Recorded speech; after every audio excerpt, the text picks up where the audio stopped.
Today in the EU committee rejects double standards on pesticide levels allowed in food. EU farmers must comply with strict production standards and so should third country producers if they want to export to the EU. That's what members of the ENVI committee said yesterday before rejecting the European Commission's proposal to lower the maximum residue levels for certain pesticides and fungicides in imported food. Does this approach signal the start of a new, more protectionist agricultural policy? Hello and welcome. I'm your host, Giada Santana, and this is Today in the EU. I'm joined in the studio by Angelo di Mambro, Agrifood Hub editor. Hi, Angelo. Hi, Giada. Thanks for having me. We're here today to talk about the latest vote of the ENVI committee. They convened yesterday to vote on a proposal pushed forward by the European Commission. Can you explain to us what this proposal entailed? Yes, they voted to reject a proposal of the European Commission that was amending the so-called maximum residue levels on some chemicals used in agriculture, the maximum residue levels allowed in food and animal feeds. They were rejecting this change in these levels on the basis of consumer protection, but basically because it allowed to have residues of these substances in imported food while they are no longer authorized in the EU. These substances you're talking about, are they pesticides? Fungicides, pesticides in general. Yes, they are used in agriculture for protection. While the authorization of some of them has expired in Europe has not been renewed, they are still used in third countries that export their food to the EU. Mm-hmm. And so the ENVI committee voted in favor of the rejection vote. So that means basically they voted against the proposal. Can you tell us about the split? How many people voted for, against, and what drove the vote?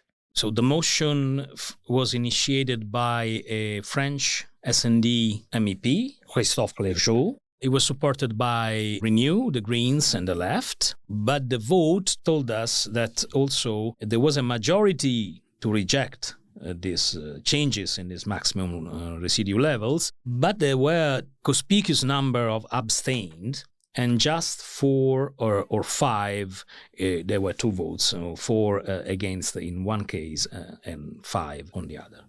So it seems that in the end there is no clash. When voting on pesticides, usually there's very heated and polarized debate, but in this case, it doesn't seem the case. Indeed, you've been reporting on the reaction to similar types of proposals. Why is there an agreement this time? It's since 2023, the end of 2023, on a substance called tricyclazole, that the European Parliament is voting down all the proposals that the European Commission makes to allow some kind of MRL, maximum residue levels, on imported food. It's a kind of trend. It happened with this tricyclazole, it happened with another very known pesticide called thiacloprid, and it happened yesterday. What we can see, this trend is even more accentuated. And what this tells us, usually when you talk about pesticide, you have polarized opinions, and environmentalists are clashing, are fighting, and so on.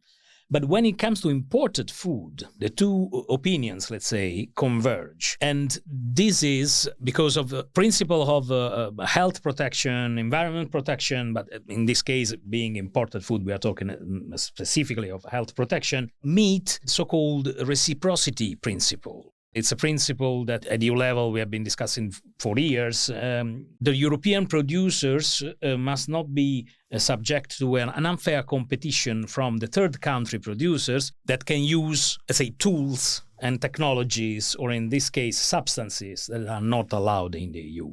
And this principle of reciprocity was really something stressed by Clergeau also in the presentation of the motions for resolution. And what I find striking about this vote is that this proposal, as was explained by the Commission representative, actually suggested lowering maximum residue levels in pesticides. The effects of not adopting this regulation would mean that we cannot move we cannot lower all these maximum residue levels. They would remain as high as today.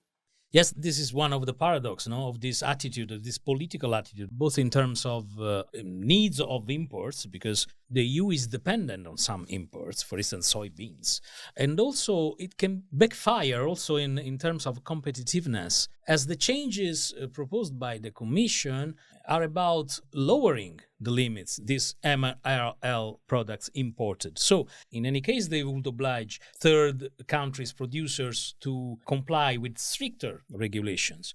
So having this position that is a principled position can be somehow counterproductive, because as it has to be said also that this flexibility, this tolerance on imports comes from the fact that agriculture is not the same all over the world. Third countries have agriculture in very different conditions than ours. So we can say that arguments of trade and competition somehow take a priority on arguments regarding health or environmental protection. Well, let's say that they are converging, but the practical outcome is that the EU is less flexible, let's say, towards the imports of foods. So just to get this straight, what I understand from this is that because agriculture has become so politicized, we see members of this committee voting not necessarily in the understanding of how complicated the industry is, but more just to repeat some slogans. Is that too harsh, or is that an accurate representation?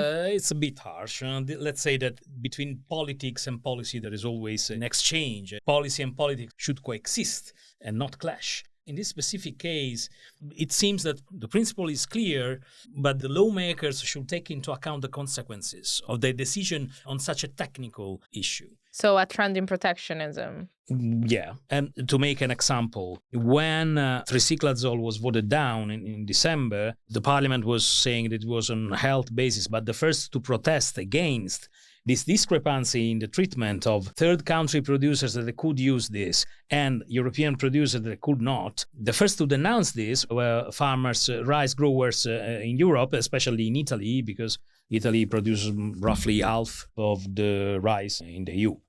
At the same time, we have 22 members of this committee abstaining from the vote. Yes, it depends, because there were two votes. In both of them, there were 54 in favor, but the proportion between abstained and who voted against slightly changed. On one case, we have 4 voted against and 22 abstained, and the other case, 5 voted against and 21 abstained. This means that there is not a clash on that. That most likely the center-right was not clashing with the center-left. That was the case on other occasions. And the parliament has found a tool like this to have its say on a matter that usually goes just through the Commission and the member states. This tool has a limited scope for technical reasons, but I think they will use it every time they can. So the ENVI committee used this tool. There's agreement surrounding this vote. Proposal has been rejected. What are the next steps? The next steps is that the European Parliament will vote these motions in the next plenary, so next week. And also the fact that the ENVI committee voted today, it's because of that, because they wanted to vote them in plenary immediately, as soon as possible. And that's why I'm saying that the Parliament will use this tool as many times it can.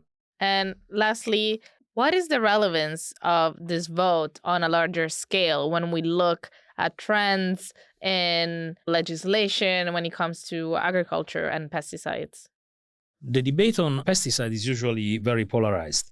This polarization, for instance, has been the main argument for the Commission to withdraw the proposal of a regulation for halving the use of pesticides by 2030. This happened last year. But when it comes to imported food, the story changes and the views of the opponents, let's say, converge.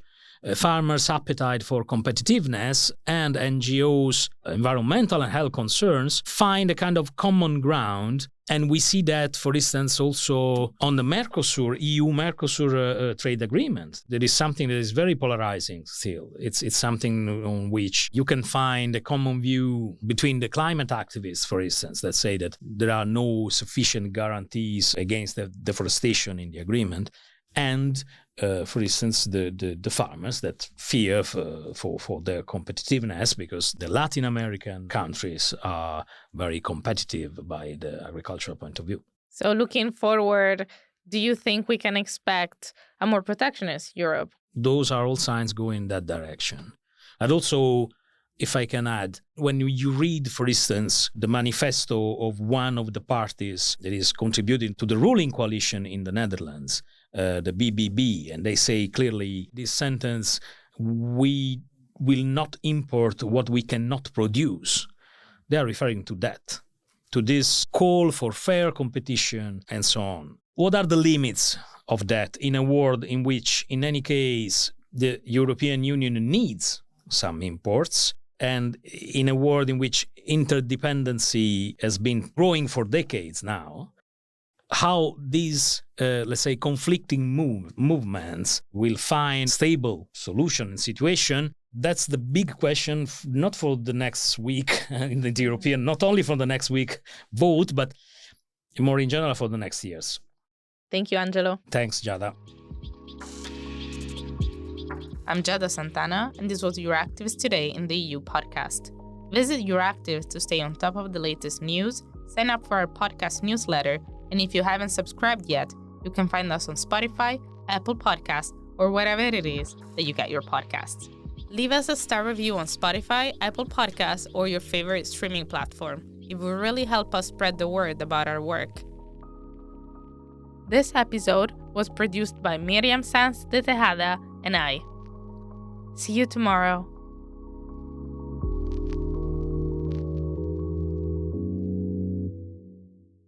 As part of our commitment to accuracy, inclusion, and transparency, Euractiv is part of the Trust Project.